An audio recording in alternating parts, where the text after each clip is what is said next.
Today I wanted to explore mushroom forests.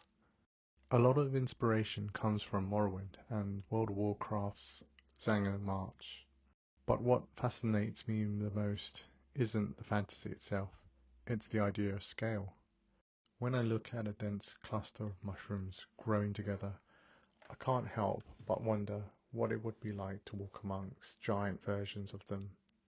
What would it feel like to stand beneath towering mushroom canopies, or to follow winding paths through forests of enormous fungal stalks, or to watch sunlight filtering through layers of overlapping caps instead of leaves? The more I thought about it, the more questions began to emerge. What would it be like to live here? What would a village look like if homes and buildings were made entirely from mushroom materials? How would a culture develop in an environment where wood is scarce and perhaps doesn't exist at all? What creatures would evolve alongside these forests? What would they eat? How would they move through the landscape shaped by fungi rather than trees?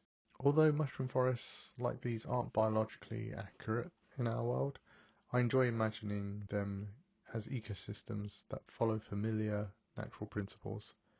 Like trees, giant mushrooms might compete for light. Entire forests could be locked into a constant race upwards, each generation trying to reach the canopy before its neighbors.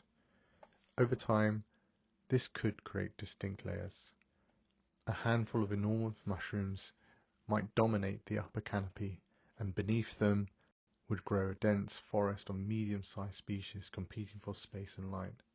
And then closer to the ground, countless small mushrooms, perhaps decomposers and fungal colonies, would form rich undergrowth. In the world, different mushroom forests could look completely different from one another. One forest might be dominated by broad umbrella-shaped caps, where another could be more alien-like and be formed of towering morel-like structures. Others might grow dense clusters where dozens of stems rise to form a single canopy. Despite their difference, they might fulfill the same ecological roles as we find in forests today. I also like the idea that fungal realms are ancient places. Perhaps they were once ordinary forests long ago. Perhaps entire civilizations existed before the mushrooms arrived.